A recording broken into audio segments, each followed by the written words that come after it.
প্রথমেই যে বিষয়টা মাথায় রাখতে হবে সেটা হচ্ছে যে আপনাদের সক্ষমতা বুঝতে হবে। এই সক্ষমতা বুঝেই আপনাদের কাজ করতে হবে। এই সক্ষমতা যখন আপনার বুঝবেন, আপনি কোন কাজে কতটুকু ক্যাপাবিলিটি আছে, এরপরেই হচ্ছে আপনি আপনার স্কিল ডেভেলপ করতে পারবেন।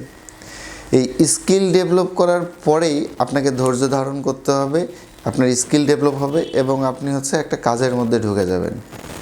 তো বেস্ট যে ওয়েটা সেটা হচ্ছে প্রথমেই আপনার স্কিল জানতে হবে। আমাদের ম্যাক্সিমাম মানুষই আমরা জানি না যে আমার স্কিলটা কোথায়, আমি যে জব করব, আমাকে যে স্যালারি দিবে, তো এটা আসলে কোন পারপাসে দিবে, তাদের কোথায় হেল্প হবে, ওই অফিসের কোন জায়গায় হেল্প হবে, আমি কোন পার্টে যাব। তো এইটা আগে আপনাকে নির্ধারণ করতে হবে যে আপনি কোন বিষয়ে এক্সপার্ট হচ্ছেন। বিষয়টা বোঝা গেছে মনে হয়।